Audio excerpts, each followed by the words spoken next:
সকাল সকাল চলে এলাম আমি শর্মিষ্ঠা আপনাদের সামনে আমার ছোট্ট একটি মিনি ব্লগ নিয়ে। সকালবেলায় ঘুম থেকে উঠে সমস্ত কাজকর্ম করে চলে এসেছি আমার ছোট্ট রান্নাঘরে। আমার খুব প্রিয় এই জায়গাটি, আমার খুব ভালো লাগে রান্না করতে। এই যে দেখুন, তারপরে করেছি চা। চায়ের সাথে একটু নিয়েছি তেল মেখে মুড়ি আর বিস্কিট। কার কার ভালো লাগে বন্ধুরা? আমার কিন্তু খুব ভালো লাগে, মাঝে মধ্যে খাই।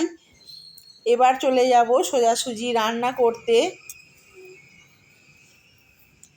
এই দেখুন, বাজার থেকে এনেছি অনেক সজিনা ফুল, মূলো, ডাঁটা, টমাটো, গাজর, আরও কপি এনেছে। আর এনেছে এই যে দেখুন আমার পোষ্যদের জন্য মাছ।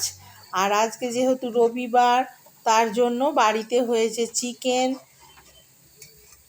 এই যে মেয়েরা বলেছে কিচ্ছু খাবো না, শুধু চিকেন আর ভাত খাবো। তো কিছু না কিছু তো হয়েই যায়, শুধু তো চিকেন হয় না, বাড়িতে অন্যান্যরা আছে, তাদের জন্য কিছু নিরামিষ পদ থাকে। এই যে দেখুন করেছি উচ্ছে আলু ভাজা, শুধু আলুও একটু ভেজেছি। তার সাথে করেছি মূলোর শাক ভাজা, বেসন বড়া, আর এই যে চিকেনের লাল লাল ঝাল ঝাল ঝোল। বলতে বলতে তো বন্ধুরা জিভে জল চলে আসছে। এই যে দেখুন করেছি, খেতে কিন্তু খুব দুর্দান্ত হয়েছিল। তার সাথে করেছি শেষ পাতের চাটনি, পেঁপের চাটনি, প্লাস্টিকের। এই যে আমার থালি দেখুন, সব কিছু দিয়ে সাজিয়ে নিয়েছি।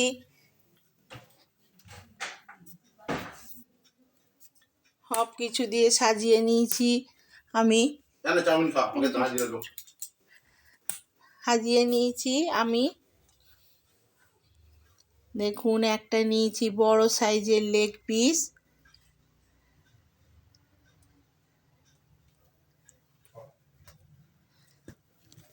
দুপুরের খাবার পর্ব শেষ, চলে এলাম অনেকক্ষণ পর রাতের ডিনারের আয়োজন নিয়ে আপনাদের সাথে শেয়ার করব বলে। করেছি পরোটা, আর নিয়েছি কমলাভোগ মিষ্টি, বাঁধাকপির তরকারি আর সুজির হালুয়া।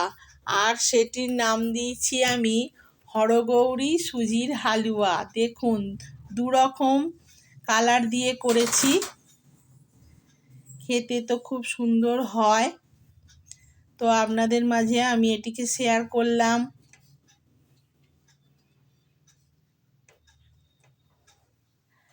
সবাইকার দিন রাত্রি খুব ভালো যাক।